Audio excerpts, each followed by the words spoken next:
Well, Merry Christmas. It is Christmas Eve, Wednesday, December 24th. I'm Jim Check with Now Media. With me, Ian Burns. I've got a Christmas tie, I think. Ian's got the Christmas hat. I have a whole Santa suit. I couldn't find it. But we do want to wish, we got a Christmas card here to put up for you from the Really Big Show. We want to wish everybody a Merry, Merry Christmas from the Really Big Show. And 2026 promises to be a much bigger year for the Really Big Show. And good news is some people have made some donations as we're live here, and with that we've bought new mics. So all this clipping that we're going through, we should get be done with that. And we also bought a new switchboard, so that should help in some of the freezing. And Ian's getting a new computer, so there you go. Thank you for all the donations. We're going to plow all that money right back into the show. Again, we're a little shy of the CBC budget of $1.55 billion.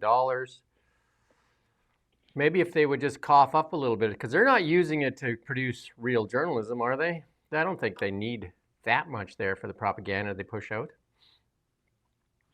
It's not even like just that 1.55 billion, though, is it? It's also they're also feasting on the subsidy schemes like put out by Google, for example. Yeah, they're They've even got in other addition. sources of revenue.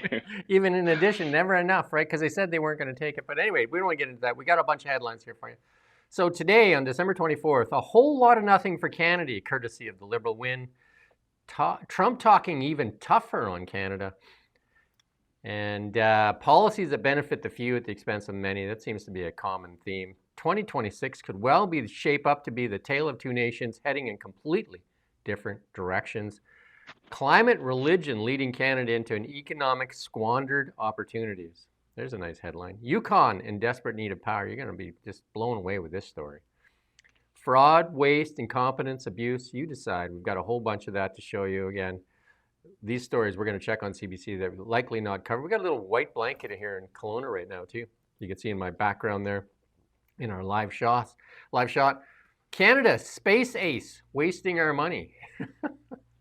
You got to love her at, $400,000 a year. Mexico contradicts liberal corporation touts. Who would have thought? And Big Red's going to be on our show at 1:30 today. So Big Red, Chris Barber, and Big Red along with Sean Carpe. And here's a cute headline. Is Aaron gunning for the premier's job? That's pretty weak, eh? U.S. censorship is a one-way ticket to getting banned from the United States of America. And we got a lot on the left losing it, the left in their lives, and this is just all coming home to roost as they continue with their nonsense, absolute nonsense of gaslighting and misdirection, misinformation. The people that scream about misinformation and disinformation are I guess what you would call a factory of misinformation and disinformation. Yeah. Anyway, the national, we got again, Merry Christmas to everybody from the Really Big Show. And if you have extra, help people out that have less, because right now in Canada, there's a lot of people hurting. A lot of people barely able to meet their monthly obligations as they suffer through the policies that benefit the few at the expense of the many.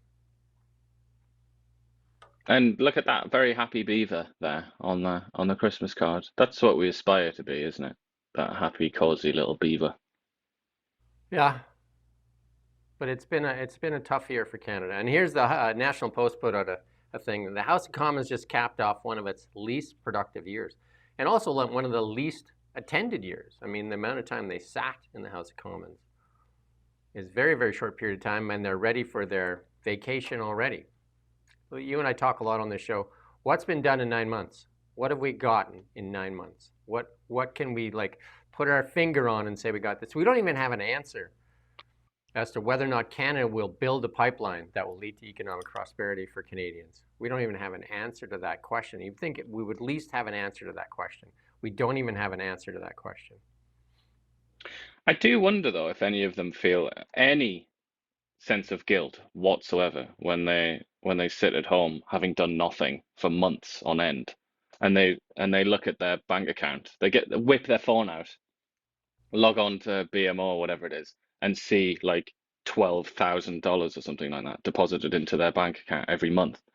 Do you think that at any point in their lives they look at that and say, I do feel a little bit bad about that, considering I've done nothing for months and I do nothing. All I do is volunteer myself as a slave to my party's leader and very occasionally go and vote or do some lame interview.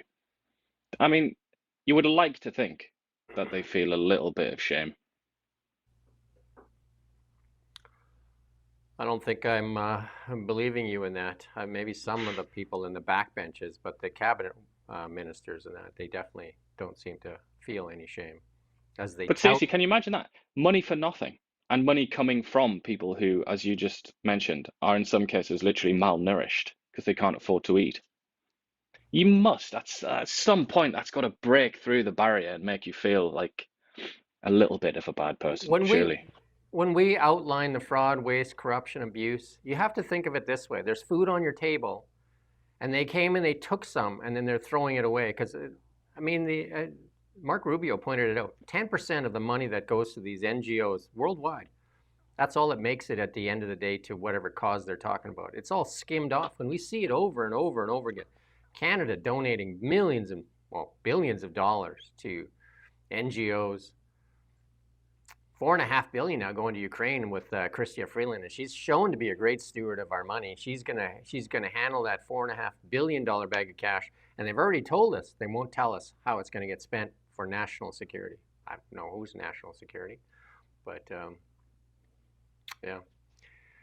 Here's even the CBC. This guy used to work for the CBC. Now he's like one of the lead guys at The Economist, and he's talking about the disappointment of Mark Carney so far. But then he protects him at the end. Let's hear it. And this segues perfectly into my next question. I mean, if that was the factor, large factor behind the election of Mark Carney, that Canadians perceived him as the best person to deal with Donald Trump with threats of annexation, tariffs, how well has he done? I mean, lots of meetings have happened, no deal yet, and we're now looking at what's going to happen to CUSMA, which is so important to Canada and which we may not have in this upcoming year. How would you assess the Prime Minister's performance? Well, he did a couple of things. He promised that he would deal with Trump, that he was the best person to deal with Trump. And if by that standard, he didn't deliver on his promise. He set deadlines. He withdrew and things like the digital services tax. He briskly backpedaled from other positions, but he didn't deliver a deal. And I think Canadians have decided that almost no one can deliver a deal right now with Donald Trump. And I think if you're going to ask me for a prediction, and I always tell people that reporters' predictions are made to make the weatherman's predictions look good, but in this instance, I would say that I think President Trump is going to be even more unpredictable in 2026. He is right now on a trajectory, a kind of a downward, uncontrolled downward trajectory that looks like an uncontrolled descent into the earth. His numbers are plummeting. He's in more and more trouble with the Epstein files. He throws up more chaff all of the time to try to distract from things like inflation and affordability, and that makes him dangerous. What? Didn't we just see the inflation numbers? Like, I was with him on the first part. Carney's delivered nothing on his promise. I don't know about Canadians thinking nobody else could deliver. I don't know where that tie came in, and also where like Trump is in a spiral. I don't know where that's coming from either, because I mean we look at this stuff all the time. But he's right on one thing. Trump is likely going to get tougher on Canada. Like we've given lots of concessions, but maybe not the main concession, and that is supply management. But here's Trump talking about Canada here.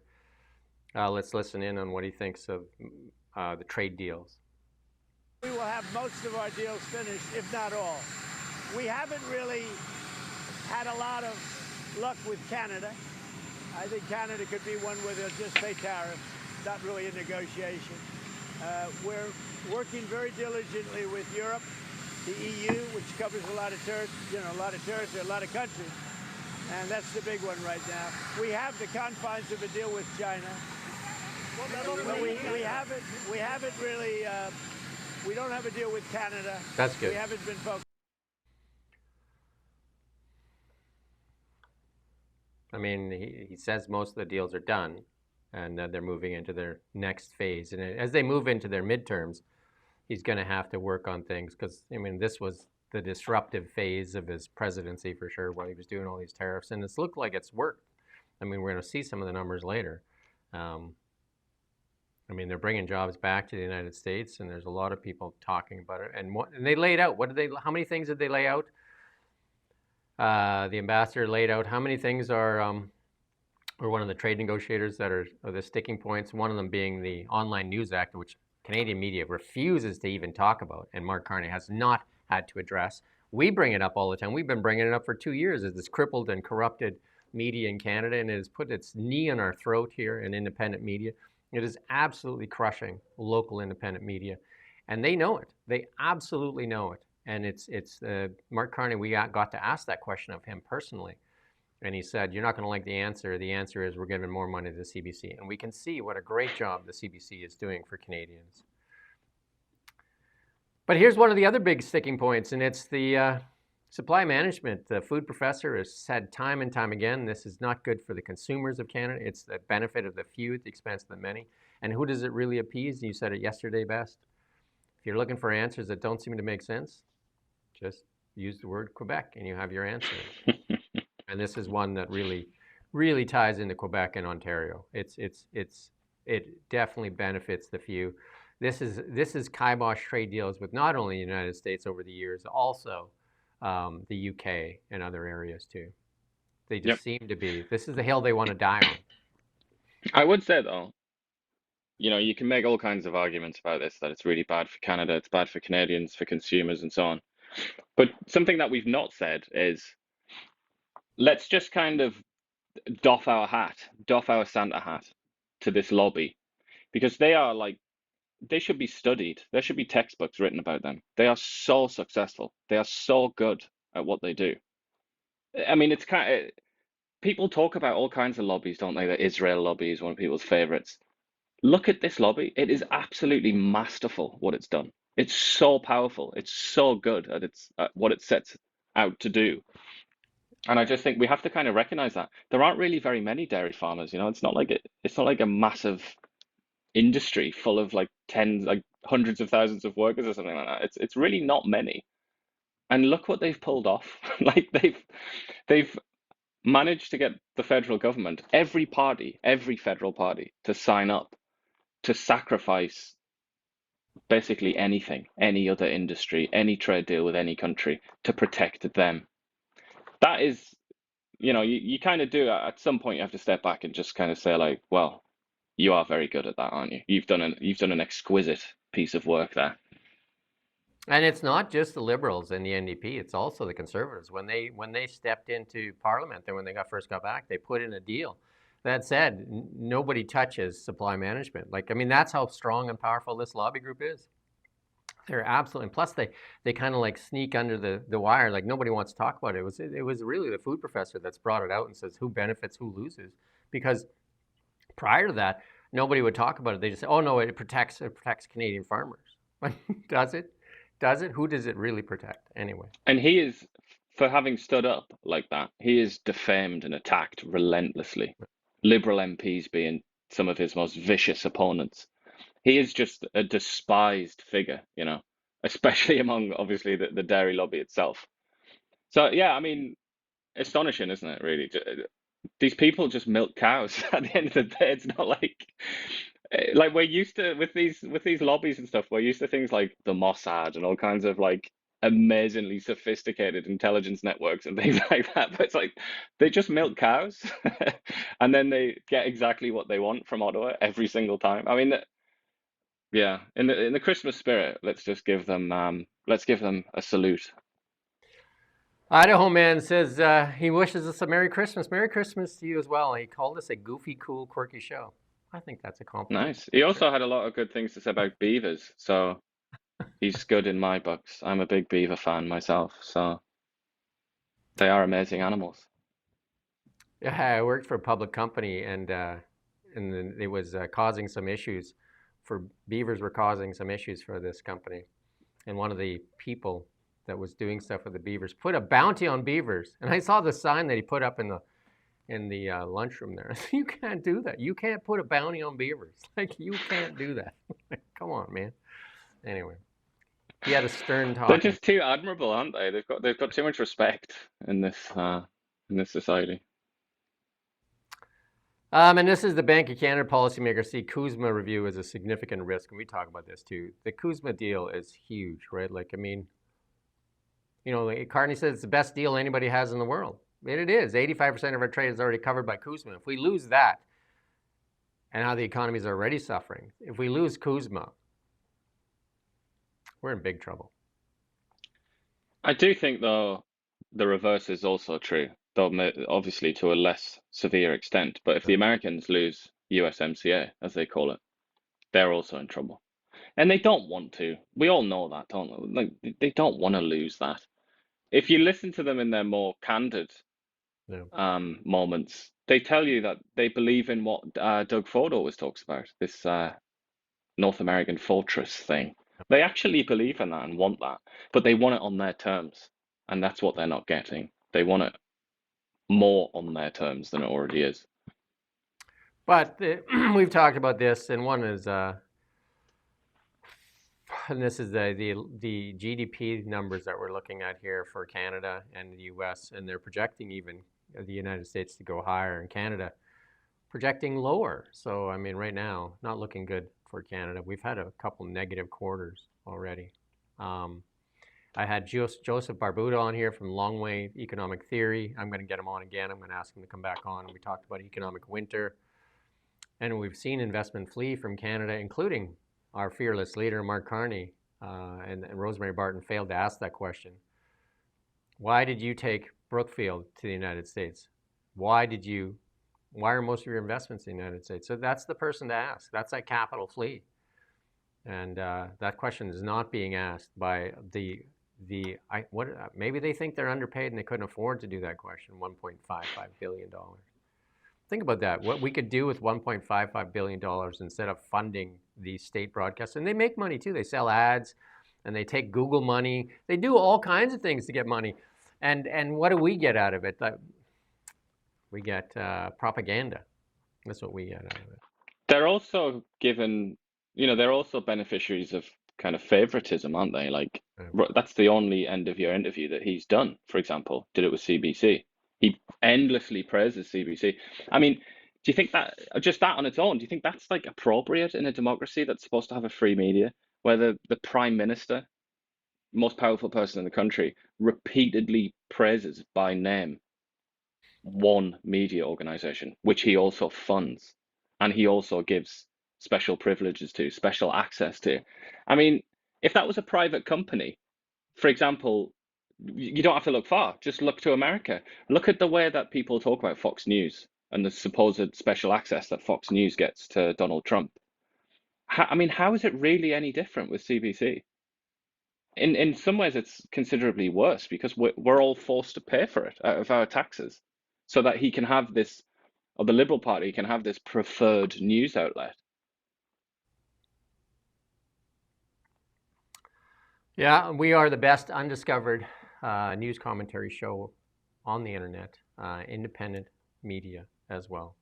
And if you like what we do, share, subscribe, tell your friends about it, get it out there to a larger audience, and help us tell the truth more, and help wake people up and shake Canada out of this economic winter that's on its way.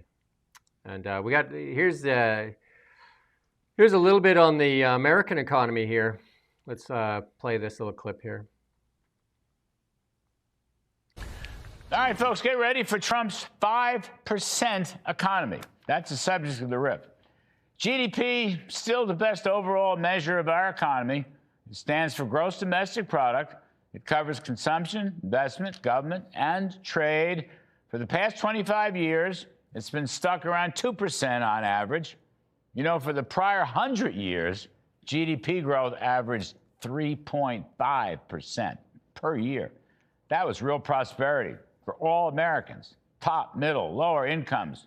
Not only prosperity, but opportunity to climb the ladder of success. Now, I think the Trump economic program of supply-side tax cuts, deregulation, drill baby drill, and free and fair reciprocal trade is capable of producing 5% GDP growth. That's right, 5%.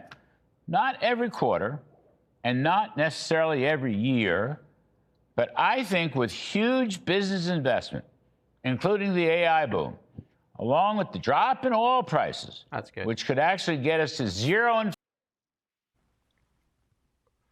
I mean, part of what's been going on in the United States is energy. I mean, part of one of his campaign things was drill, baby, drill. And we talked about energy on this show many times, and including in the interviews or the shows I do with Renee Merrifield, former MLA. Energy is everything, and cheap, reliable energy is the most important thing to a prosperous economy. And that's what they've done in the United States. And even CNN, we're going to play this little clip here from the CNN, they're having to recognize that the price of gasoline at the pumps, this is how you return money to the people, like almost immediately. It's not through a tax break. Lower the cost of energy. They feel it in their pocket every time they go to the pump, which they have to do. Let's play this clip here.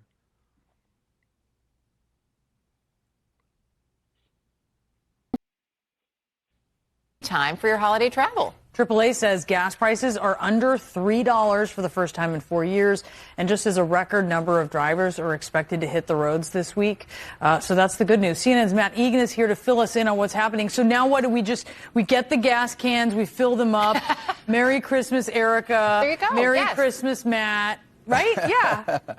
I don't know about that, Brianna. You don't want to drive up prices by doing that. But look, this has really been one of the feel-good stories for the economy, and on the affordability front, gas prices, they've been under control basically all year, and they're ending the year at especially low levels. So look, this is the gas price as of today, $2.86 a gallon. Not only is that 21 cents cheaper than a month ago, but this is the lowest price since April of 2021. And yeah, look, gas prices, they were low at this point last year as well, but they're even cheaper today.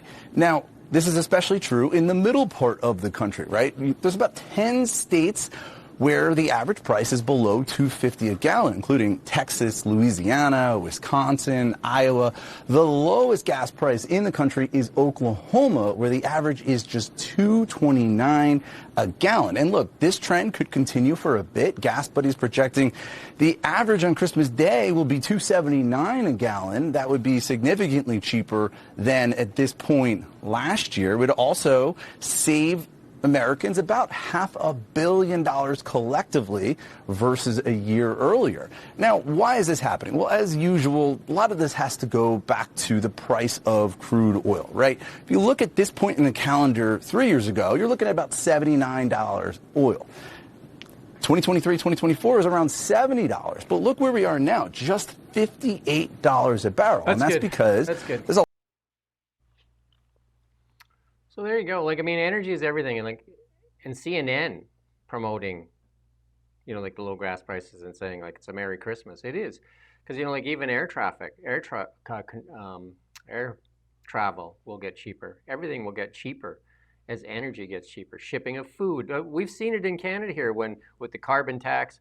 I mean, we got a lot of stuff shipped to us, and then right at the bottom of the invoice would be your shipping costs, and underneath it would be carbon tax. And, like, shipping costs. Now there's an industrial carbon tax. All these taxes add to the cost of shipping goods. And in Canada, being the second largest landmass nation in the world, shipping is a big deal. Shipping goods across Canada costs a lot. And high energy prices drive inflation. There's no doubt about it. And the United States has a mandate right now to make energy as cheap as possible, to get energy wherever they can. No different than China. China is, like you said, will get energy from putting 1 million people on bicycles and running generators. They will get energy however they can. In Canada, we're about to launch second phase of climate religion. We're going to kick that off here with It's literally climate religion as well. with religious leaders. And some religious leaders in Canada call for a more radical approach to ditching fossil fuels. We have, I think, we rank in the top 5 for LNG, oil and gas, all that stuff. Like, we are so rich, yet we're probably the number 1 in squandered opportunity and squandered riches. And so some religious leaders are hoping to persuade their flocks to eschew fossil fuels. One of the leaders, Anglican deacon Michael Van Dusen, another Van in there, said in an interview with Canadian Press, imagine that, Canadian Press, "We care about the planet and its inhabitants. We value it as a gift to the Creator," outlining his views on global industrial policy. "We're making progress, but we're not seeing the progress fast enough. It needs to be more radical." I'll let you go now. How much of an effect can this radical and Stephen Guilbeault make on the world's carbon emissions or methane or whatever they want to preach next year? What is it? What's Canada's impact? With it being Christmas Eve, I should try and keep the temperature down a bit, I think, and I will do my best here. But this is the Canadian Press, as you said. So this is not a quote or anything like that. Just straight up context, like background. They write, the burning of fossil fuels is changing our climate, intensifying wildfires, droughts, and floods, all that kind of thing. And then it says also it's making us poorer, cutting into Canadian budgets, from rising grocery prices to increased home insurance, and it's going to make it worse. And then they say, this is, as I say, no quote, this is just written by the reporters as fact. They say, Canada's emissions have started to come down, but not nearly at the pace studies say is consistent with averting some of the most serious climate effects. That is misinformation. That is, I mean, in the best, most generous case, I would say that's extremely misleading. It creates the impression in the minds of impressionable people that Canada, and specifically like the federal government and industries in Canada, can change the global climate. We say this basically every day now, but that's not true. I say it as calmly, as soberly as I can. It is not true that Canada can have, I mean, really not any effect. It's an effect so small that you couldn't really see it. It would be an unobservable effect. Even if Canada, as many other people have said, even if Canada disappeared, and every little bit of CO2 that Canada had ever emitted into the atmosphere was wiped out, it would have no effect, no real effect on the global temperature or on the global climate. And yet we're still being told this, to the extent that, and again, I'll be generous and say well-meaning and gullible people such as the Reverend Michael Van Dusen actually think that fossil fuels and the use of fossil fuels in Canada is destroying the planet and causing forest fires and causing floods and droughts and all kinds of horrible, evil things in Canada. They've actually got it into their heads that there's a direct causal relationship between filling your car with gas in Canada, driving it around in Canada, and then a forest fire in British Columbia in the summer. They actually think that those two things are related, even though the truth is that much closer to the truth would be that, the combined CO2 pollution of China over 50 years might contribute to that, not Canada, which is a minnow. Canada, the usual figure given is 1.5% of emissions, CO2 emissions. I mean, that even in itself, I think, is a little bit of an exaggeration. Some other people think it's less than 1%. Choose your expert kind of thing. But how sad is this? I must say, a holy man who's supposed to have as his primary interest the flourishing of mankind, let's say, and he's set out to attack fossil fuels. Can you think, I don't know, maybe you can tell me, Jim, can you think of anything that's happened in the last 500 years that's had a greater impact on human flourishing in the positive bracket than fossil fuels? Is there literally anything better or more consequential in the history of humanity than the discovery of fossil fuels for use on a mass scale when it comes to improving standards of living? Because I just can't think of a single thing. There isn't, but one of our viewers said, and I had to laugh while you were doing your thing, said without fossil fuels, Jim's hair would be gray. Merry Christmas to you as well. Without fossil fuels, I think it's safe to say, without fossil fuels, none of us would be alive. No. There wouldn't have been the capacity and the land to produce enough food to support even close to the population that we have now. So you have to think realistically, you'd be in the proportion of the population that just was never born, never existed. In the interest of keeping died this at show, birth. in the interest of keeping this show on track and on time, one of the things that we're seeing, how media works, the corrupted and crippled media, they're going to start putting these stories out there a little bit at a time. They're going to start building some momentum, and because the second coming of climate change, climate religion is coming, and that's Mark Carney's going to drop the new climate agenda here for Canada, and that's going to include a lot of CCUS. We've already seen 2 American companies come to Canada to collect what Carney has called super credits, 75 cents on the dollar. So they're gonna socialize the investment so that you pay for it, 75 cents on the dollar. Imagine that if you could get your company 75 cents back on every dollar you invest. They're gonna get that for setting up these schemes, these carbon capture schemes, and they're gonna capture this carbon, put it into trucks, and truck it somewhere, and then inject it into the ground, supposedly to stay safe, and then sell those credits. They're gonna privatize, obviously, the revenue. So these American companies now are gonna make bank off of our energy. They're going to skin a little bit off the cat. And another big investor in CCUS, you can go look it up. You can, fact check me. Just do Brookfield CCUS, carbon capture, and you're going to see they've invested billions and billions and billions of dollars into carbon capture. And Mark Carney, go watch his UN speech and then just substitute in there, you, the taxpayer, and the investment banks that want their money back because they invested tons in carbon capture because they thought the whole world was doing this net zero. When Donald Trump won the election, it basically kiboshed the whole thing. So the only place they can go left now, and they've said it, Carbon Capture USA said it, Canada is the only place where they can sell this technology because nobody else is buying it. And then again, Justin Trudeau told Germany, Japan, South Korea, the regulars on the show will know this, that there's no future in LNG, no business case. Yet the Americans sold them LNG, all 3 of those. And there's no carbon capture in it. But Mark Carney says we need carbon capture, and you're going to see this roll out here. And watch the media how they start putting out these stories. This religious guy is just the tip of the spear, as Canadian press and CBC and CTV will start to work you over and convince you that you must make sacrifices, so that Brookfield and other companies like that can make scores and scores of cash. Will they skin the for carbon credits? While nobody else, we should say, while nobody else in the world does it, so it will have no effect. Again, no effect on global temperatures, no Merry effect Christmas. on global Merry CO2 Christmas. Merry emissions. Christmas. Merry Christmas indeed. There you go. And here's this. This is something that, like, we're saying Merry Christmas. Many outlets will not even dare say it. But here's something here: Christmas in Dubai.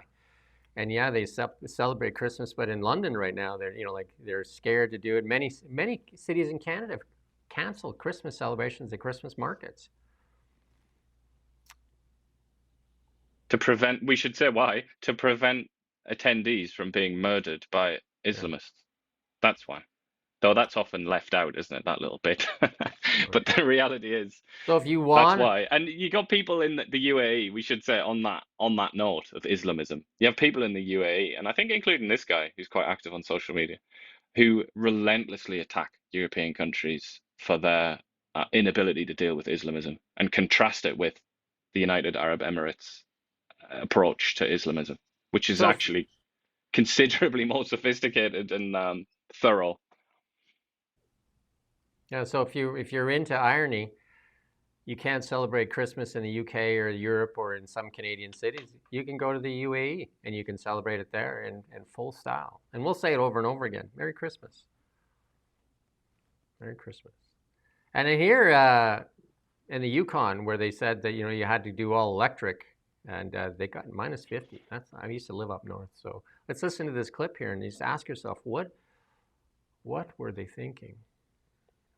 We begin tonight in the Yukon. After 3 weeks of frigid temperatures, the territorial government is warning residents the power grid is nearing capacity. CBC's Callie McTavish brings us more. The Minister of Energy, Mines and Resources says the grid is under significant strain. Yesterday, the Yukon had an all-time high power usage of 123 megawatts. Now, the grid's full max capacity is only 140 megawatts, but that number is a theoretical number, and it includes the use of renewable energy sources, which are not being used to their full capacity at the moment. Now, this means that the territory is at risk of power outages. A number of blackouts have already taken place, one in Whistlebend, Whitehorse's newest neighborhood, and also in Haines Junction, where power went out for several hours yesterday afternoon. The Minister of Energy, Mines and Resources, Ted Laking, is asking folks to please reduce their energy usage. That means unplugging TVs, toasters, whatever you don't need, as well as having an emergency preparedness kit on hand in case blackouts happen. Callie McTavish, CBC News, Whitehorse. And it doesn't look like... No.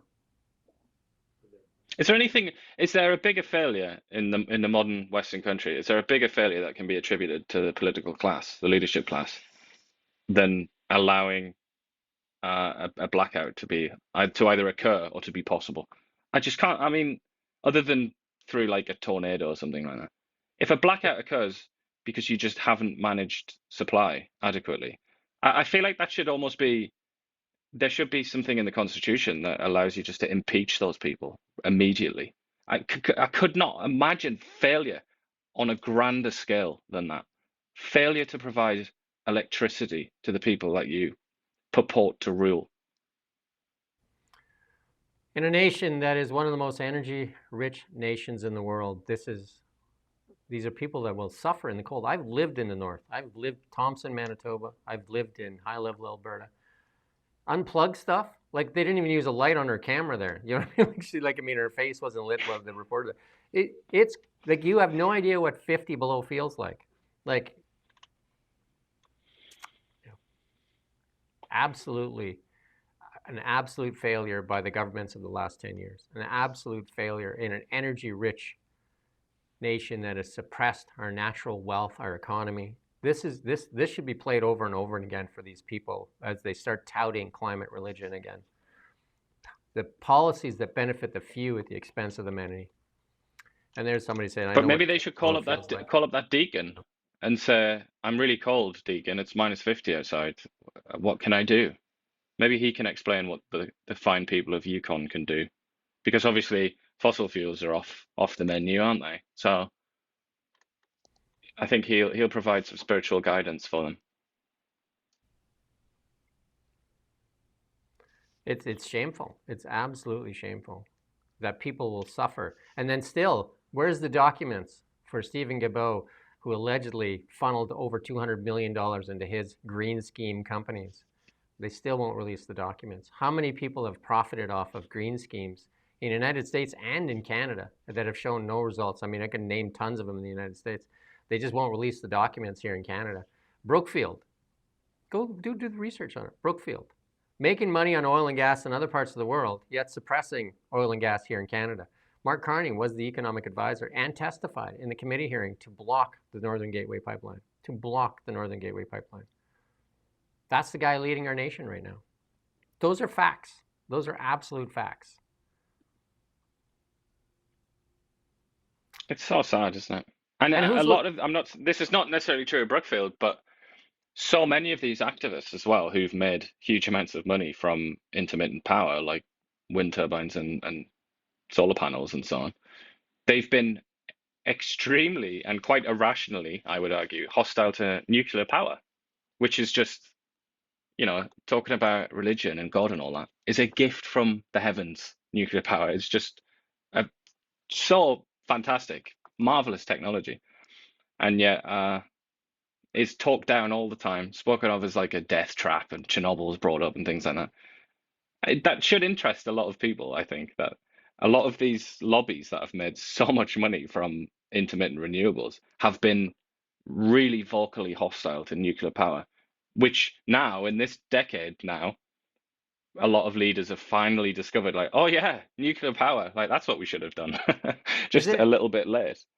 Isn't it the most telling is that the people that scream against even what we talk about that scream against it were willing to sacrifice people at the altar of this government. They don't care. They don't care what happens to people. Like, you watch this and you have no empathy for what's happening in the Yukon. It's just amazing. It's absolutely amazing. And you know, like how many Canadians Gotta crack right a few now, eggs if you want to make an omelette. Yeah, just people need to sacrifice more so that the elites can have the run of the world. And here's how they're running our departments here. The Department of Employment last year disciplined 629 employees for misconduct, from absenteeism, theft, and fraud. Why not? It's only a federal government. Disclosure was intended to show what was happening and wrongdoing misconduct reported. Of the 629 employees disciplined for breaching of values and ethics code for the public sector, a total of 14 were fired. 80 others failed probation, and 223 were suspended without pay or received written reprimands. How many of those do you think won't get their bonus? Because it's bonus time in Ottawa. And it says 90 to 100% of people get their bonuses no matter what. And they don't even like performance reviews because that just doesn't go with their thing. Remember that efficiency thing? They wanted to do a little bit of an efficiency check, and it said that doesn't really work with the federal government. Sorry, no, we can't do that. Don't forget as well, that woman, talk about absenteeism, that woman that just didn't turn up to work but still got her bonus. Yeah. And then this one here is our friend. We talked about her many times, our space ace here in Canada, Dr. Mona Nemer. She is Canada's chief science advisor. She worked up an excuse to spend more than $34,000 on a UFO survey that no parliamentarian asked for. That's what records show. Why not, right?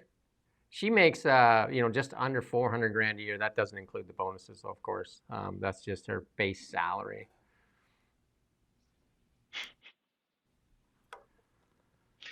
It's so, this you don't even know what to say, so right? Every time we do this, I can't keep a straight face. She has 7 employees working on involved in the project, and that was to find out what the stigma attached to reporting UFOs, not on the UFOs themselves, just in how you report a UFO. You don't want any stigma attached to it, right? To curb disinformation and prevent conspiracy theories. That's what it's for. I don't know what conspiracy theories are they? Well, Area 51, like X-Files.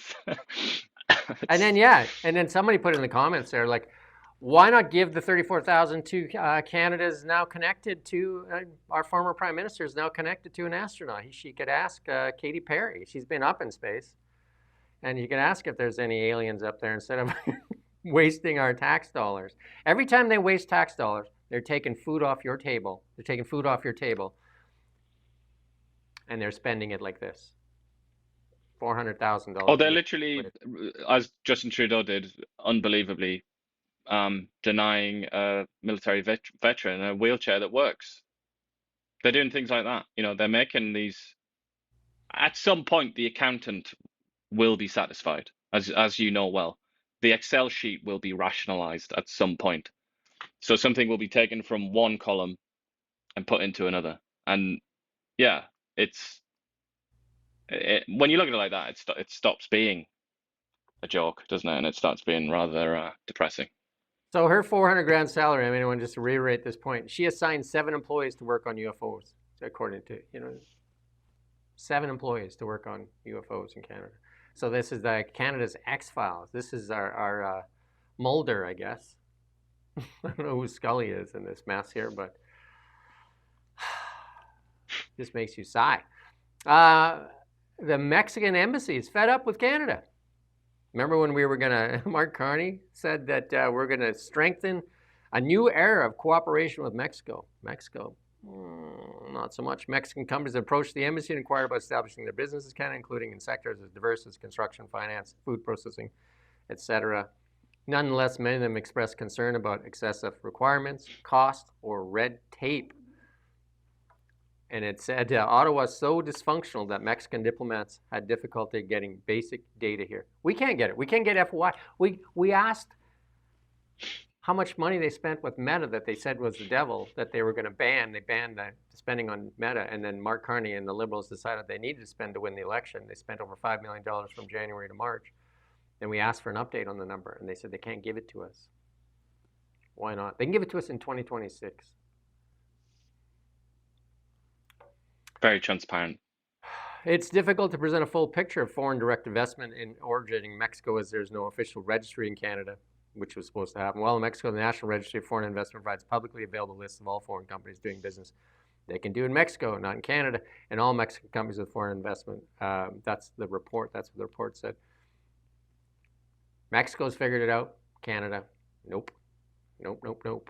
But it's also this idea that Canada is a more closed-off economy than Mexico. That's kind of the implication of a lot of this criticism, isn't it? But listen, and that is completely insane. If that is indeed true, listen to I'm not this sure tout. that is true, but it's mad.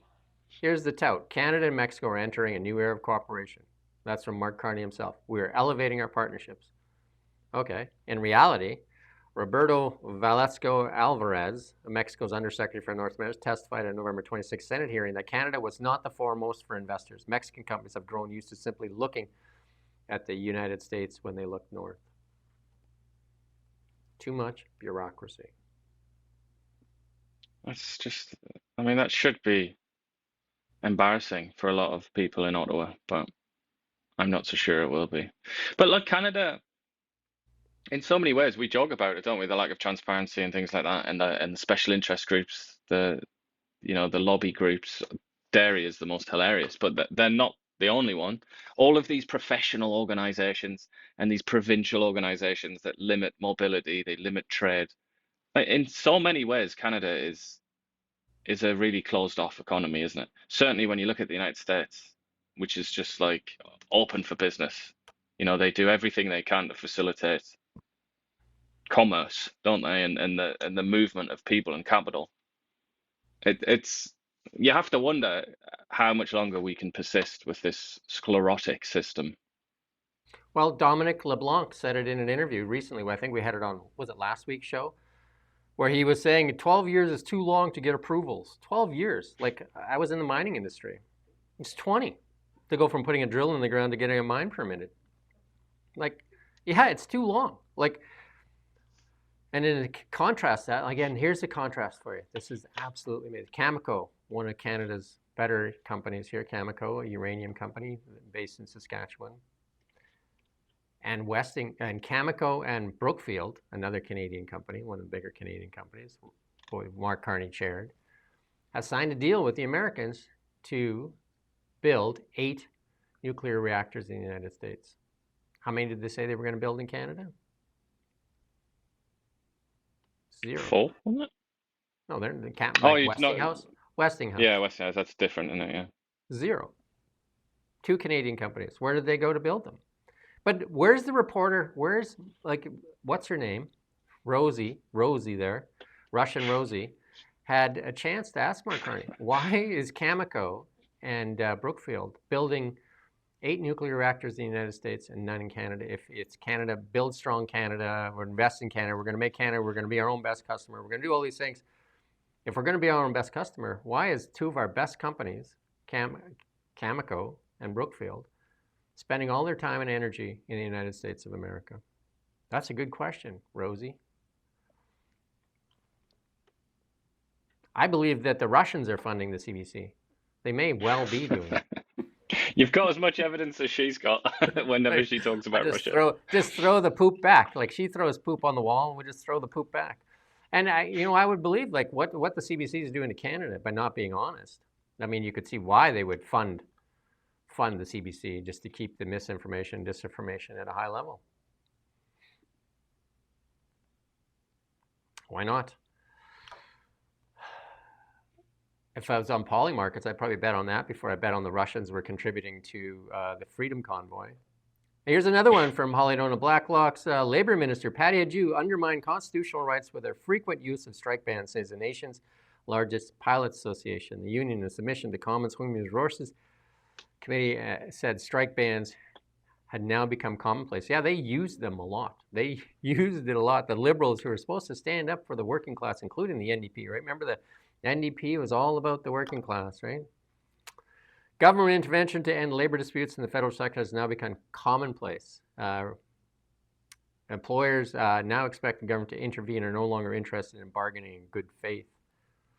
They're investigating the use of Section 107 of the Canada Labour Code to end lawful strikes and force unions into binding arbitration.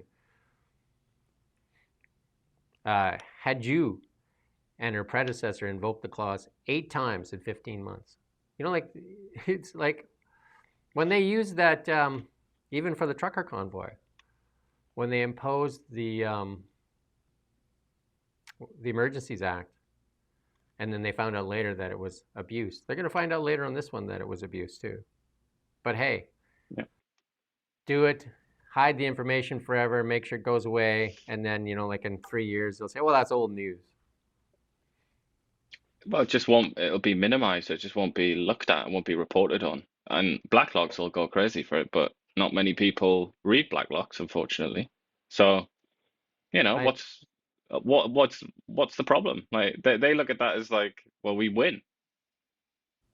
Give yourself a Christmas present and go to Blacklocks, subscribe. I think it's about $315 a year. You're going to find more information on Blacklocks, and we're lucky enough to get to use this stuff here, than you're going to find on CBC. You'll probably find in a week on Blacklocks that you're not going to find on CBC in a year. Like, it's just absolutely crazy. We're going to, as soon as we're done with some of these stories, we're going to go check CBC and see what they're trying to tell you today, because it isn't going to be that. Here's another one from Holly Doan. A phone call cost the Canada Revenue Agency $879,000 in tax abuse dispute, according to evidence in federal court. The judge ruled the conversation between tax lawyer and dismissive collections officer amounted to breach of procedural fairness. I mean, this just goes on and on and on, right? I won't get into this. But this could, how many other phone calls could this kind of thing apply to if they were tested in court? You know, we recently, what is an internal survey or something, found out that only 18%, was it about 18%? I can't remember the exact figure. Was accurate? But about 18% of calls contain fully accurate information. Like the rest are just have some kind of error in them. And then this is one that frustrates many people. And Quebec's pushed back on this, but the rest of Canada still deals with it. A former university football player who sexually assaulted 2 women has been sentenced to just 2 years in prison because he's black and was feeling intense pressure around the time of attacks. I hope they explain that to the 2 women. I hope they understand that. Well, I mean, how many times have we said it as well? Like this is completely by the book. It is on the statute books. This is the law in Canada, that if you're a member of a certain identity group, you will not be punished in the same way that people who aren't a member of these recognized groups would be. I mean, some of the things that I read, some of the stories I read, because I read a lot of the Indigenous press, as it's called, First Nations press, a lot of that stuff. Every single case, pretty much, every single criminal case involves a sort of extenuating circumstances where they say, well, I'm First Nations and I'm dealing with intergenerational trauma and things like that. And they get, like, they do actually get softer sentencing as a consequence. So it's built into the law. This is not equality under the law. Obviously, we don't live in a country where we have equality before the law. It depends who you are. That the law will treat you differently depending on your DNA. And here's another one. Osman Azov was charged with sexual assault with a weapon, attempted kidnapping, illegal possession of a firearm after he was caught allegedly trying to kidnap and rape women off the streets of Toronto, with 2 other women released on bail. What? I've seen a lot of things, man, but that's like, what?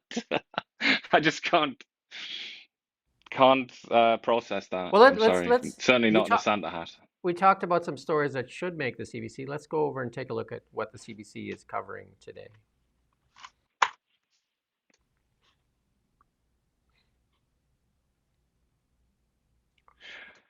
Wow.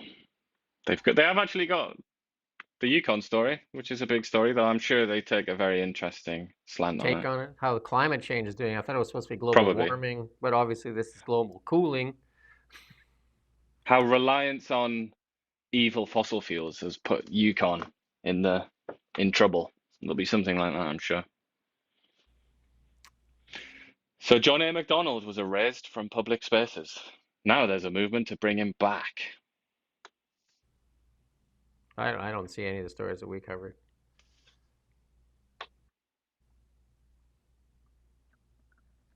Elf on the shelf. I mean, they got the priorities right, I think. Yeah, Canada's strongest when we're united. Where's the decision on an oil pipeline? Where is that? Where is that? Where is that? Anyway, there you go. $1.55 billion.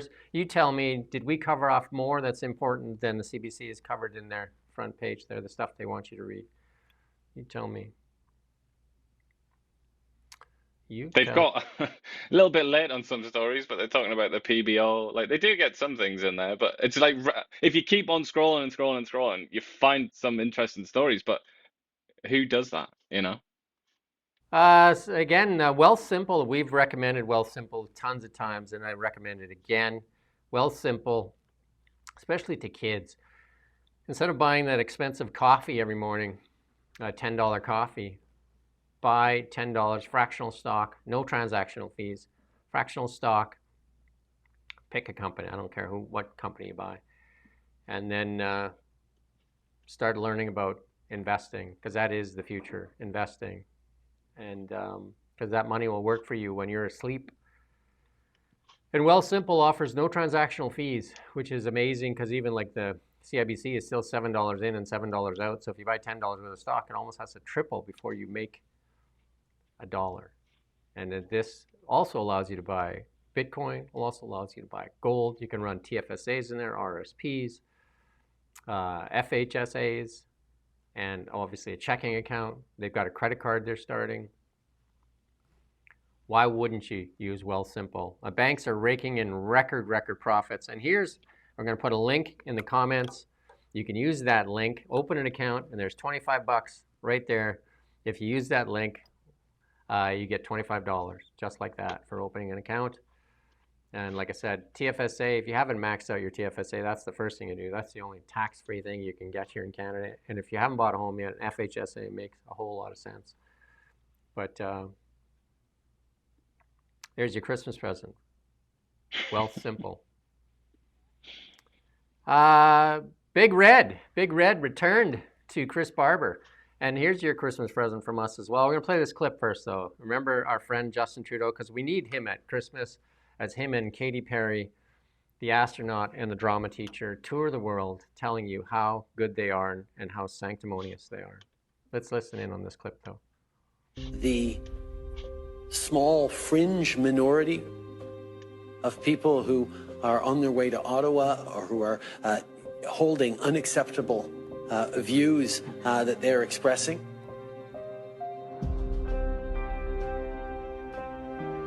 Guys, sending love from Renfrew, Ontario. Go get them, boys and girls. I'm Tim. I'm Tony. I'm Maggie. And we're from Burnham, Alberta. Thank you for fighting for our freedoms. Love you guys. You guys are the best, and waiting for you in Ottawa.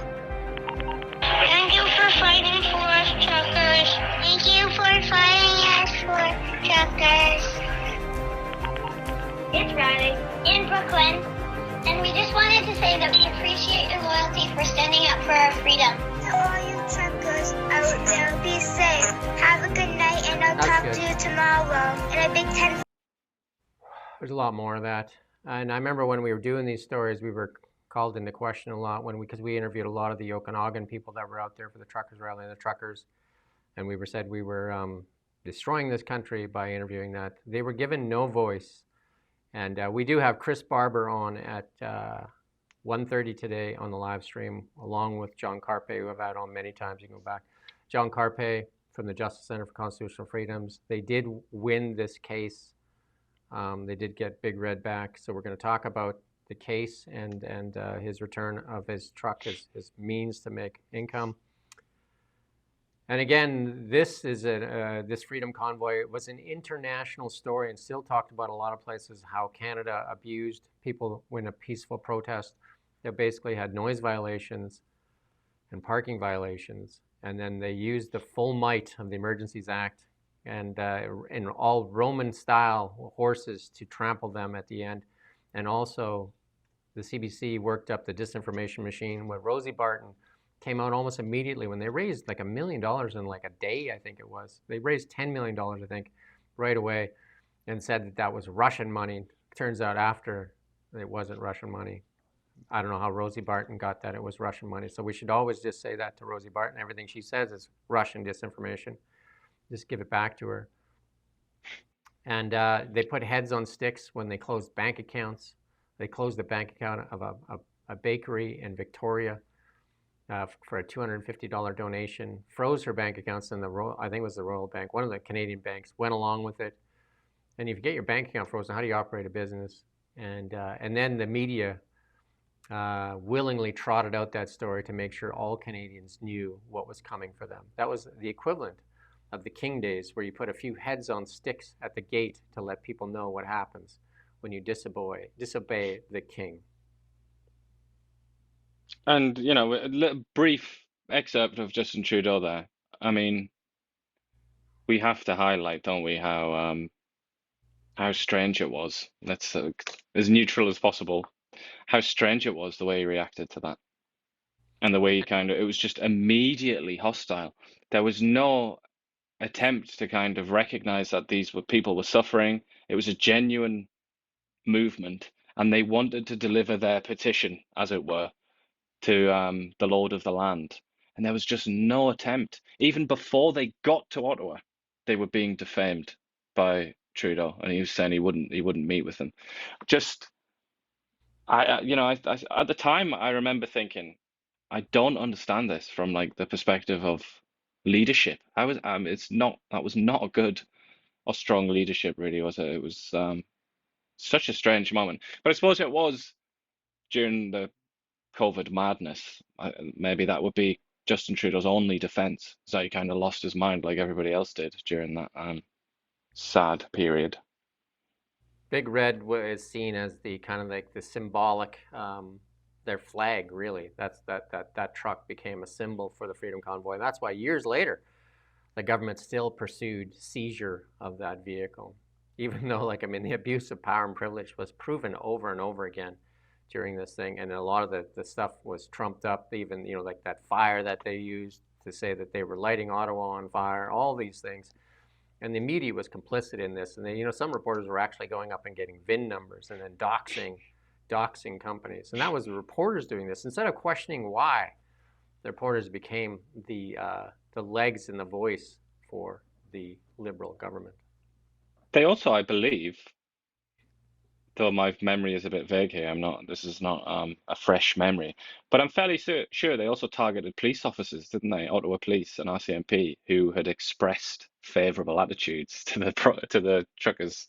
Anybody that had dissent, right? They went after anybody with dissent. They went after us.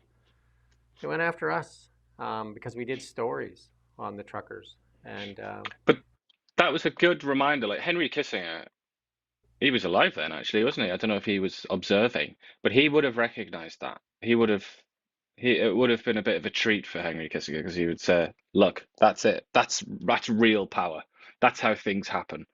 And the real power was held by the federal government, and they crushed a kind of rebellion, or whatever you want to call it, a protest of their own citizens, and they crushed it brutally as you possibly can in the 21st century in a country like Canada. We're going to do some BC news here.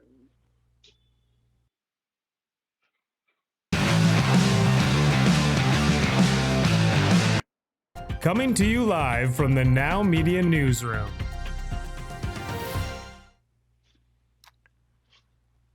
Is Aaron gunning for the Premier's job?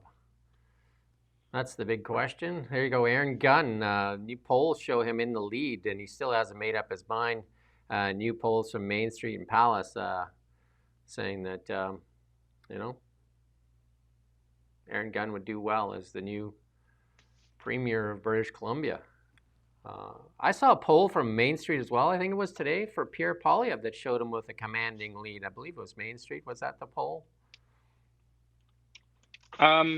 He was talking. Yeah, he was talking about this poll with Brian Lilly, and I'm not sure what it was. It's what I think it was one of the kind of lesser polling companies. I think the it was ones Main that Street. don't, I'm pretty sure it was Main Street. Right. And then, and Aaron Gunn still hasn't made a decision. He's one of these things where he's waiting for the people to pull him into the race. But I think how many people? This will heat up here as we head into right after the Christmas break. This will heat up. I'm sure Pierre Poilievre not wanting to lose Aaron Gunn as well. It's a weird one though, because like he wouldn't be my obvious choice, I must say, because he's very young, isn't he? And not only is he young, but he's also people like to pretend that he's some kind of extremist or something like that. He's really not.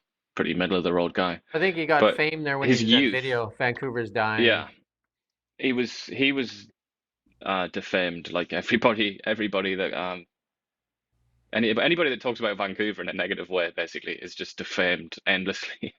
But he was attacked a lot for that, wasn't he? That's the sort of root, I think, of those claims that he's some kind of nutbag. He's definitely not. He's definitely like basically a centrist, I would say, though he probably wouldn't like to hear that. But yeah, he's young. He doesn't really have any experience, and I don't know, like when David Eby is your opponent, he looks a bit like a kind of lost child sometimes, doesn't he? Maybe it would be better to have somebody with a lot of experience. I don't know, but he's certainly popular anyway, isn't he? Among the base. Well, here's a little clip here from Mr. Eby sporting the Christmas tie. He's doing better than me on the Christmas tie and talking about the thing that is ripping BC apart right now. As a result of the decisions that we've seen recently, we're going to have to go and amend the Declaration of the Rights of Indigenous Peoples Act, as well as the Interpretation Act, to make it clear what we meant to do with that legislation, which was to set up a schedule and a plan with First Nations on how we were going to work through this in a systemic way. Can the attorney confirm then that That's the probably good. Yeah. definitive... I mean, they've asked him to recall legislature to get some certainty here in British Columbia, but David Eby, not in a rush. And he says he wants to take his time and get it right. But then, like some of the lawyers that are experts in Aboriginal law on that, saying he sure was in a rush when he was doing the other stuff. He doesn't want to seem to be in a rush now. But there's a lot of pots on the stove for the BC NDP that are boiling over. Crime and safety, the decriminalization that even Eby had said himself was a failure. Forestry falling apart here. And there's a lot of things that I just interviewed the NDP forest minister. There's a lot of things that we have to fix ourselves. Never mind the softwood lumber tariffs. There's stuff that we can fix, access to fiber. Healthcare, we said, again, 100 Mile House closed again today. I believe we just put that story up. 100 Mile House, if you go on KelownaNow.com, you're going to find that story. 100 Mile House emergency room closed again. That one's seen a lot of closures this year.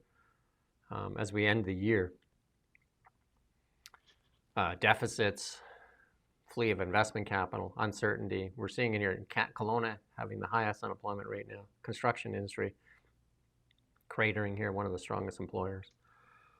Lots of problems in British Columbia.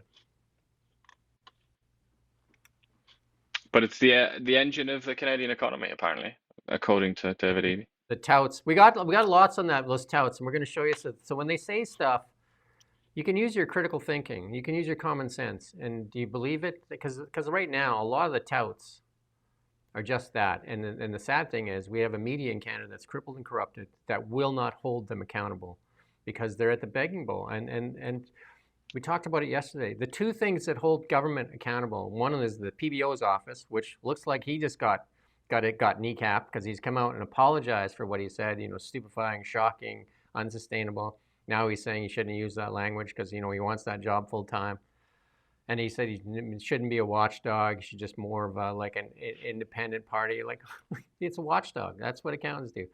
And then media, which is supposed to be the biggest thing that holds democracies accountable, crippled and corrupted here in Canada. I mean, you can attest to that. You were a journalist in the UK, the standards here compared to there, or in the United States for that matter, these politicians would not survive in the UK or in the United States if they had to stand up to the questioning that is afforded to them down there. Donald Trump, they say, is a threat to democracy. He stands in front of all kinds of reporters for 3 hours at a time, almost every day. Almost every day, the access to him compared to Joe Biden, like he probably does more in a week than Joe Biden did in 4 years. And it's just, if you want accountability, Mark Carney provides, I think that one interview with Rosie Barton in 9 months was one of the only long form interviews that I can think of in Canada that he provided. That's it, one. He takes a couple questions from the podium when he was here in Kelowna. We were allowed one question with zero follow-up. One question we were allowed. We were going to ask about the BC Fairs. We thought somebody else would ask, but of course all the other corrupted and crippled media did not ask that question. You know, Rosie Barton, she has him there and she asks, what do you think of the job? How are you liking the job? Like, what is that? Like, there's so many questions that should be asked. But I mean, one of the questions, maybe even the first question that she should have asked Mark Carney is, why the hell don't you sit for interviews in this country? What's going on? What kind of an operation are you running here where you just completely ignore the press? Like that might be the first question if you're thinking it like from a journalist, from the only journalist that gets to sit down with them for any prolonged period of time in Canada. She really should have asked that question. Well, Merry Christmas for the BC segment, and we're going to head into our international stuff. We got some really good stuff on that, some funnier stuff here, and again, a glimpse of what they do to you in misinformation, disinformation. But let's head into the international section here. Live from the Now Media Newsroom.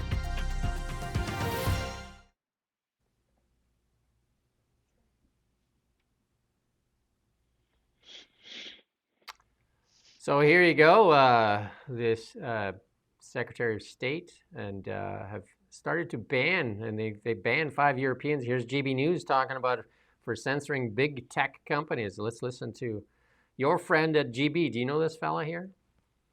I do. Well, I don't know him personally, but we went to the same journalism college, and he was the year before me, and I lived in the same bedroom in the same house that he lived in, but I've never met him. Let's play the clip. He was the talk of town. They loved him. Right, some big breaking news for you now from the United States. The State Department announced Tuesday it was barring 5 Europeans, Tuesday being today, of course. It announced 5 Europeans it accused of leading efforts to pressure US tech firms to censor or suppress American viewpoints. Secretary of State Marco Rubio didn't name those he said fell foul of new visa policies announced in May to restrict the entry of foreigners deemed responsible for the censorship of protected speech in the US. He identified them only as radical activists and who weaponise non-governmental organisations. Long story short, the US has banned 5 people for not complying with their vision of America. And we've got some breaking news now. The names are here. Where are they? They include the likes of... so, first of all, they're identified by Sarah Rogers, who is the US Undersecretary of State for Public Diplomacy, in a series of posts on social media. They include the former European Union Commissioner and leaders of organisations that address so-called digital hate. So the 5 named are Imran Ahmed, who is the Chief Executive of the Centre for Countering Digital Hate, Josephine Ballon and Anna-Lena von Holdenberg, who are the leaders of Hate Aid.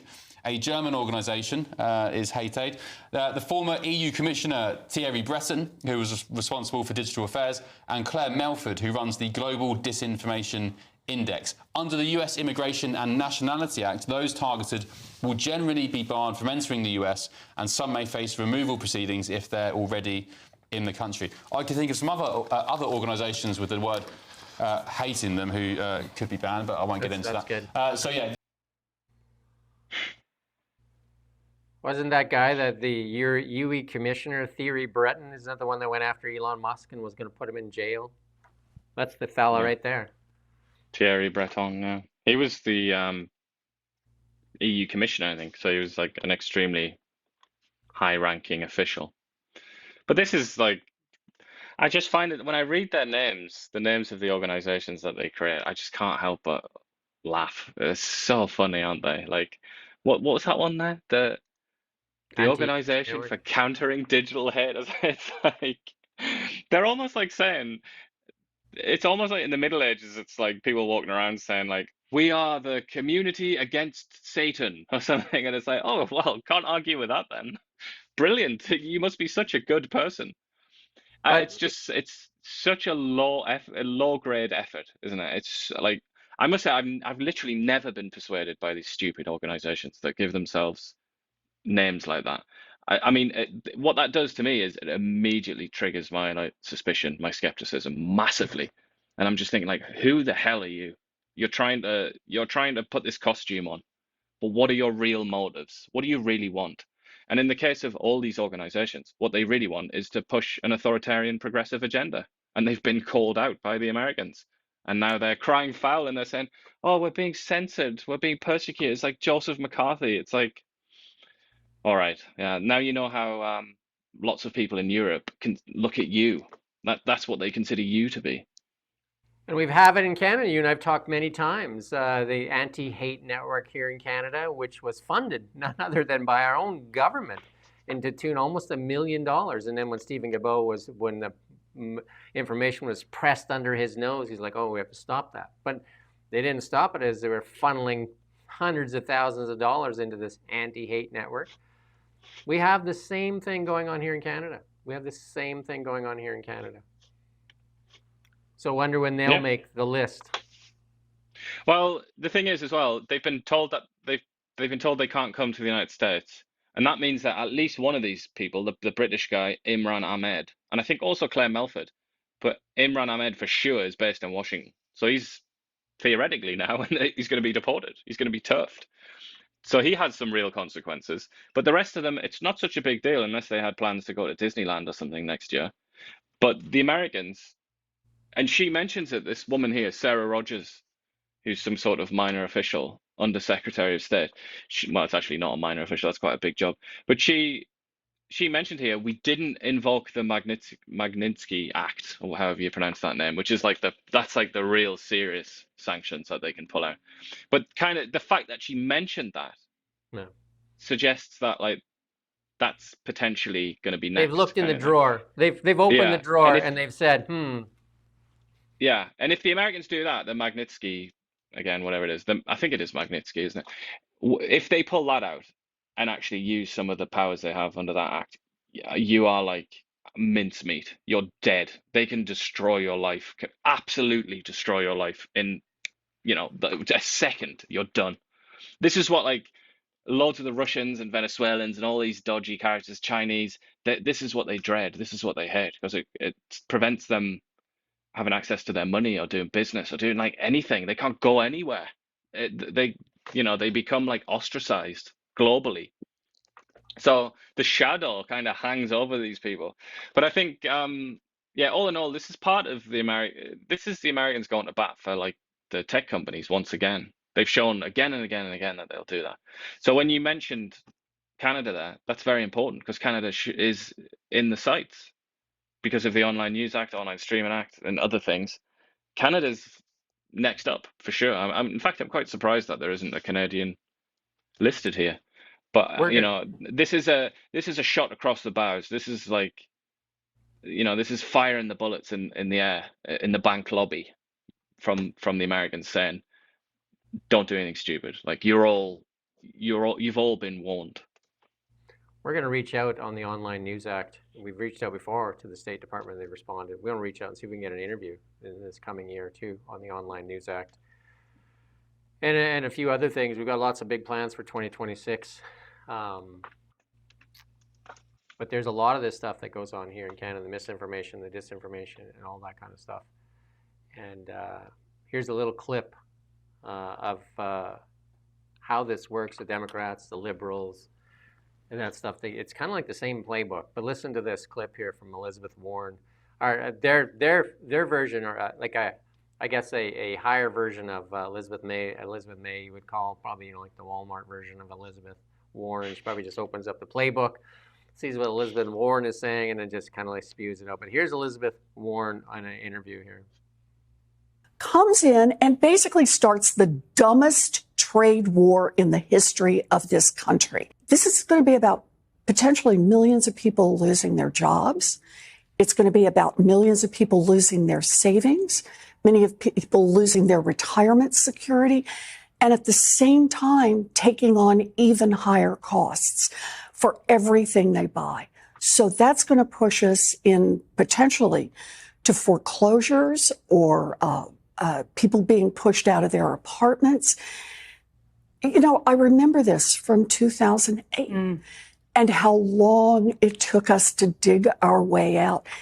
And to this day, there are families, there are communities that still haven't recovered. Recessions can be all those fancy charts and graphs, but at the end of the day, people feel them one person at a time, and they can be devastating. Reminded me of Bonnie Henry, where she was trying to tell you, just nice and softly, how the world was coming to an end because you dared go outside. So, you know. There's Jen Psaki there. Very softly. She was like a children's author reading a book or something, wasn't she? She's like, good night. There's Jen Psaki there, the former press secretary for the Biden administration, saying nothing to challenge Elizabeth Warren there. And all that stuff turned out to be bollocks, as you would say in English terms. Nothing. Again, fear-mongering and driving hate and disinformation. The people that scream about misinformation, disinformation. And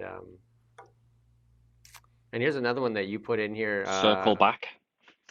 Circle back, yeah, that's Jen Psaki. Yeah, the other one she was loved worse, to though. circle the back. other one was didn't she? worse, though. The other press secretary that followed, like the amount of lying that was said from that pulpit of lies is what you would call it there.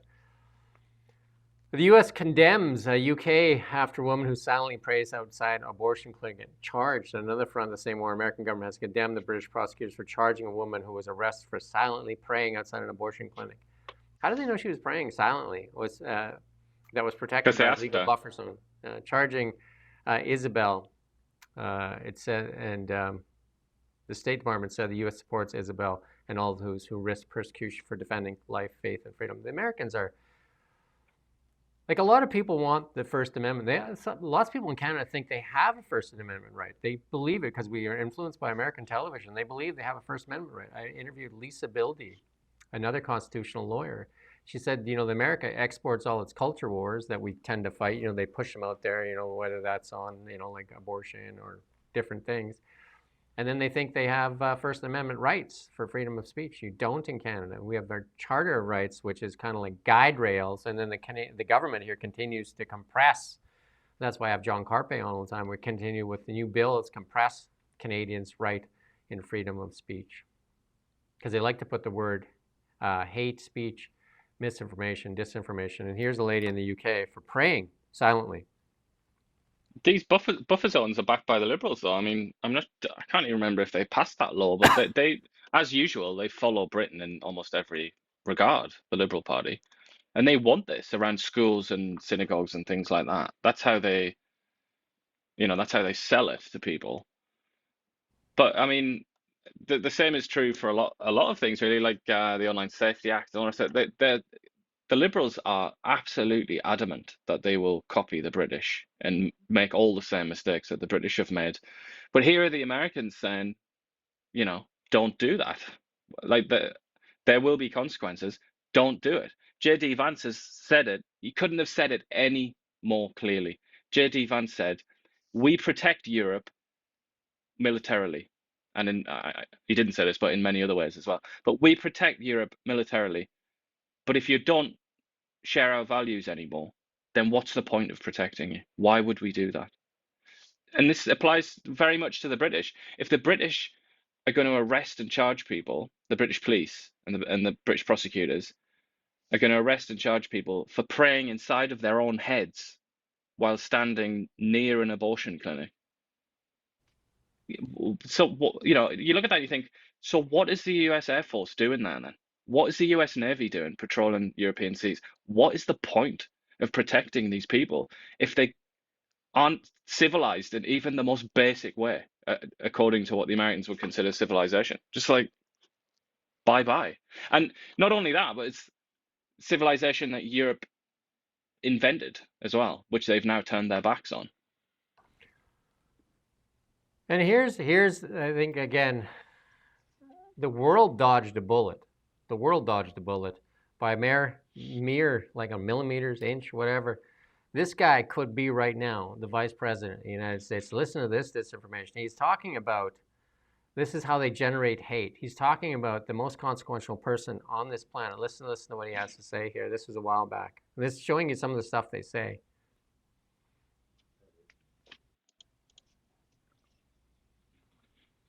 Saying on my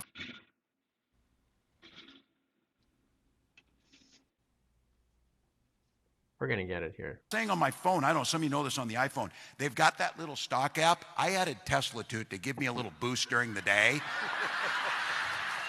225 and dropping. So, and if you own one, we're not blaming you. You can take dental floss and pull the Tesla thing off, you know, and take out, just telling you. Saying on my phone, That's I don't know, good. some of you know this. That's good. There's a guy that's leading a state that has some of the biggest fraud discovered, that actually it might be the Somalia fraud there might be bigger than the whole country of Somalia's GDP. And also Tesla at that same time employed thousands and thousands of American people. And it is one of the United States' most profitable and most like a flagship company for the United States of America, and one of the most consequential people on this planet. And this guy is inciting hate. He's called him a fascist. He's called him a Nazi. And this is the same guy that has said that calling, I think Trump called him a retard. I'm not saying defending that, but you know, like saying that leads to hate and violence. No, what you do is leads to hate and violence. When you call somebody a fascist, that gives somebody an excuse to kill you, because you know, it's just like. But I mean, just cheering on the failure of an American company. It's not good luck, is it? Just purely in terms of political strategy, that's not a smart thing to do, especially like a top 10 company like Tesla. You know, countries like China, Japan, the Europeans, they would kill, they would literally kill to have a company like that in their countries. You know, but then here we have this clown that could have been the vice president cheering its failures. It's almost beyond belief, isn't it? Well, here's the person that could have been the president of the United States. She says, "How dare you say Merry Christmas?" But we're going to play that, and we're going to say Merry Christmas over and over and over again. Here you go. Donald Trump said Merry Christmas. That's all he said on his tweet there, and this is her reaction to Merry Christmas. And when we all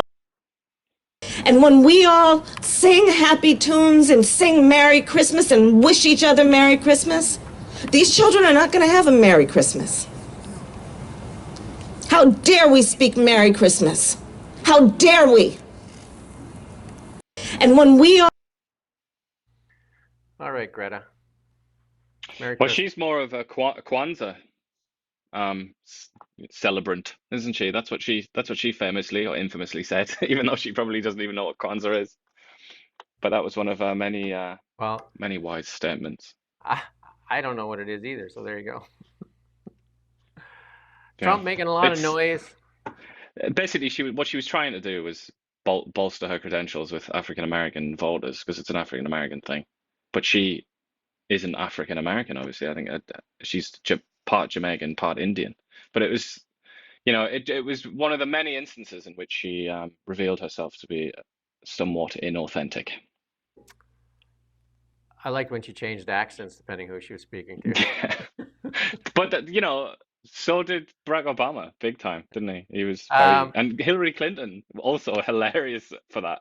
Here's Macaroni Man saying he opposes, because Trump's ratcheting up the Greenland talk again, and getting them to see if they want to join the United States as opposed to Denmark. But Macaroni Man saying he opposes that.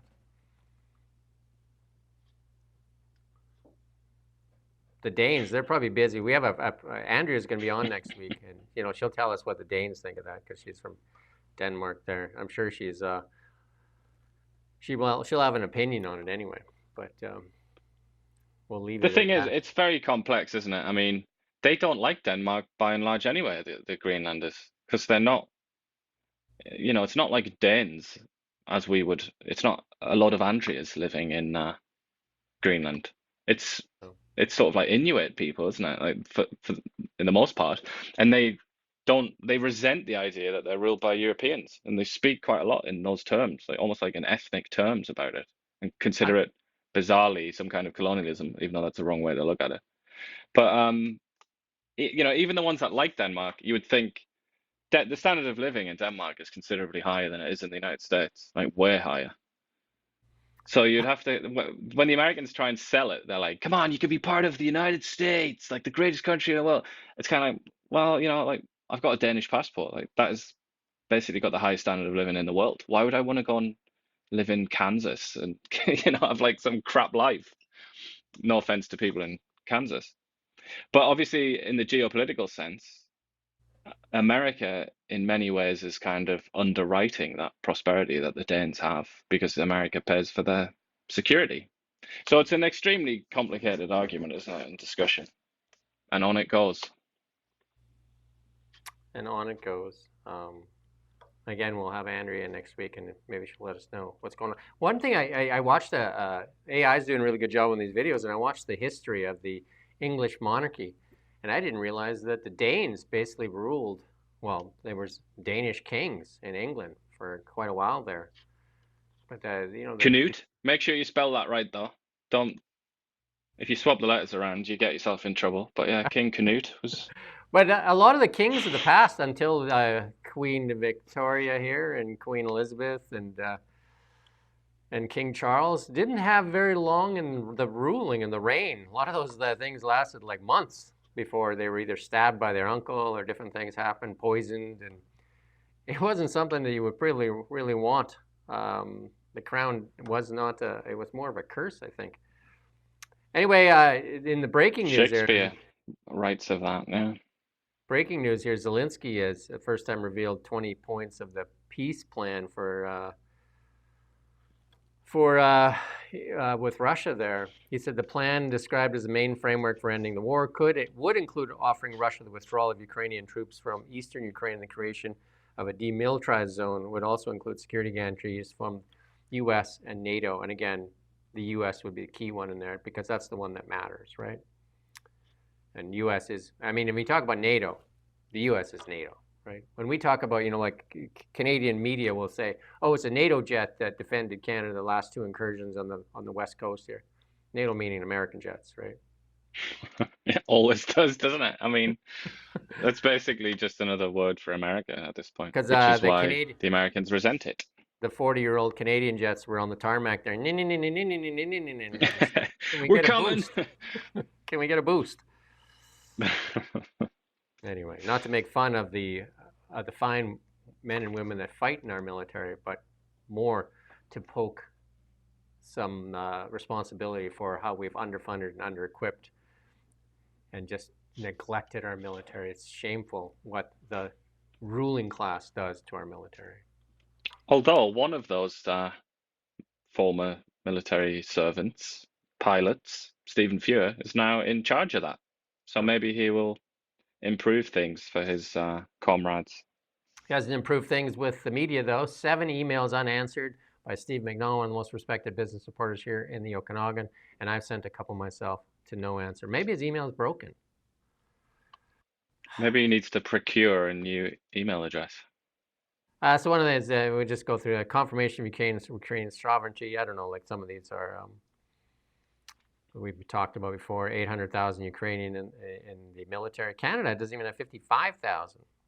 Amazing. Yeah, it's crackers, isn't it, to think. Ukraine, how long would Canada last in a war with Ukraine? I would say about maybe 6 hours or something like that. Well, according to Chrystia Freeland, tanks were going to roll in Canada from the Americans, and we were going to defend ourselves. Because we were going to get nuclear weapons and just all this. Like, I mean, this is the rhetoric that's fed to through the CBC into the minds, the liberal hive mind, into the people that just. Anyway, I don't want to get too worked up. Again, just the question for people: who defends the Canadian North from the Russians and Chinese? And who defends the Canadian North? That must be our flotilla of nuclear-powered submarines. I'm sure that's what does it. We have none. Or so that would be the alternatively, Americans. Some Inuit with harpoons. Maybe they're the ones that are going to do it. American nuclear warships and American nuclear subs and American fighter jets, F-35s, F-22 Raptors. But And hey, a let's satellite get system, obviously, as well. Let's get some Gripens up there because they can land on a road. Silver surpasses Apple, has become the third largest asset in the world. Silver on a tear, just absolute tear for all the silver stackers out there. Christmas came early for the silver stackers. I mean, they've been waited a long time for silver to rise. It is Christmas for silver stackers, and if you understand what I'm saying, you are a stacker. And, There'll be a few skeletons in basements surrounded by piles of silver that won't get to cash in. They'll just be there with their hoard. Silver stackers are like a broken watch. They're going to be right at some point. So there you go. And they are right. The Hunt brothers tried to corner the silver market way back. I think it was in the late 80s, 1980 or something like that. This is from memory. But silver blowing through. And I think the meme stocks, they were trying to blow it through when they were doing GameStop. They tried to push silver higher and it failed. But silver running right now with gold. Gold and silver on fire. And the resource sector on fire. Here's the thing. Resource sector on fire. Copper, gold, silver, platinum, all these things on fire. Lithium, all on fire. And guess what? Canada leading in all these things. Guess what? Not participating. Why? Mexico said it best. Too much red tape. Thanks for coming out. I interviewed a mining guy that they had properties in Canada and they had properties in Mexico. Guess where they're putting their, and in the United States, where they're putting their energy? Where do they deploy the capital? Not in Canada. The other two places. Yeah, not Yukon. Anyway, here's a pollster who finds Canadians would put who they put on naughty and nice lists, and I guess this would depend on the people that you were asking, right? Because Donald Trump makes it in the top list on one side, and on the nice list for some people too. Elon Musk makes it on the nice. This is obviously very left-leaning. This list on the right here. Elon Musk as the top naughty list, right? Prince Andrew deserves to be there. Justin Trudeau, why doesn't he have top spot in Canada? Blows me away why he wouldn't have top spot. But Mark Carney's in there too. Jeff Bezos, Charlie Kirk. It's crackers, isn't it? Like alleged murderer, two alleged nonces. It's like, and then you just got like Elon Musk and Donald Trump. That just shows you what they think. Shows you what they think of them. They prefer. No, hold on. Is that right? Yeah, they prefer the alleged murderer, Luigi Mangione, or Mangione, to Katy Perry. I don't know, like who this list was, where they did this list at the Anti-Hate Network, maybe. And then how's Prince Andrew? It's a funny one, isn't it? Yeah, Zelensky's on there twice as well. I guess there are two Vladimir Zelenskys. How's Prince Andrew? How does he make the nice list? 4% of people put Prince Andrew on the nice list. How he makes the list? Yeah, Katy Perry, the astronaut. Okay, Marvelous, that's it, isn't it? That's it for Ian this year. Ian's wrapping it up for 2025. You got any Christmas wishes there? Do you got any Christmas wishes for the people on the really big show that watch? We do. We really appreciate all the people that come on, especially the people that come every day. And if you could just help us get the word out there, that'd be great. We are Canada's largest and best undiscovered news commentary show on the internet. We bring you stuff that the CBC doesn't dare touch because they feed you a narrative. And we're going to try and get tons more interviews coming up this year too. Again, at 1:30 we have Chris Barber. If you want to say anything to him, I'll have the comments open. Chris Barber will be on at 1:30 with John Carpe and talking about the decision to get Big Red back, the symbol of the Freedom Convoy. The only way we can get better is if we call attention to the waste, fraud, corruption, because that's every time they waste tax dollars, they're wasting money that you should have on your kitchen table. They take more from you. Those NGOs, I mean, it's been said, 10% of that money makes it to wherever it's supposed to go, like gender affirming rice or something in Thailand. And if they want to prove us wrong, show us the use. They never show you the money, where the money ended up. They never show you, hey, this is what we built. Why don't they do that? Because there's nothing to show. Because otherwise they'd be trumpeting from the rooftops. We talked a bit about Christianity, didn't we, or the established church? Yeah. They are in so many ways the successors to the sort of medieval church, aren't they? And they're just they take that tithe and they say, and we shall do good deeds with it, my son. And in the end, they just, much like the Catholic Church in periods of history, they just acquire lots of paintings and gold and jewelry and things and just like put it in a vault somewhere. You know, they abuse people's good nature, don't they? And they say, you know, they call their charities things like Save the Children. It's like, oh, gee, who wouldn't want to save the children? And Oxfam and things like that. Like, and then they get up to all kinds of naughtiness and they're exposed doing it from time to time. But they are in so many ways just a modern version of unscrupulous churches of the past. Again, we do wish you a Merry Christmas, and especially for family and friends. It's a time to get together. And we can only hope for a better year, 2026. But, you know, like we did a prediction show. You can go watch it. Ian and I did a prediction show. I'm going to do one with Renee likely next week there. We're going to talk about predictions for 2026. You have to push back against the narrative. You have to push back against this climate religion. They're going to try and jam down your throat again. And that, you know, like this is even worse than the other one. This is where they're going to take private companies, and some of them American companies. 2 have already come here. And they're going to take your tax dollars to fund their investment so that they can tax our energy, like what you have a right to pay less taxes on. And one of the things too, Rosemary Barton could have asked, never asked. Mark Carney's company, Brookfield, dodged, and it's public knowledge, dodged $6.6 billion in taxes. And he said he would close that loophole. I see nothing. And has the power to do it at any time he wishes. Just when he sat down there and did that performative thing, signing the carbon tax, he could have done it right there and then. He could have signed that and said, that's the end of your loophole. He's the one that created the loophole. He was part of the tax policy. When you're the economic advisor, you're also advising on tax policy, because that's really all Canada, the government in Canada is a tax collector and a tax spender. Do you know what I mean? They collect taxes and then deploy the cash. That's what they do. That's their main function. Collect taxes. Well, they certainly, I mean, their main function you might think would be protect the nation. But they don't really do that, as we've discussed many times, because there's no military. They rely on the Americans for that, even though they tell you that they hate the Americans and all that stuff. And, you know, I was just in Tokyo, and again, Tokyo, beautiful place. You need to go there. And the love for the Americans there is very prevalent. And my son asked why. And it's because they recognize that they are protected by the Americans, just like we are. Yet most Canadians here would list America as an enemy. At the same time, they go to sleep every night under the protection of the United States of America. You can't even make this stuff up. And that's a fact. Daddy issues. Yeah. That's what we've got. I think more like the entitled brat.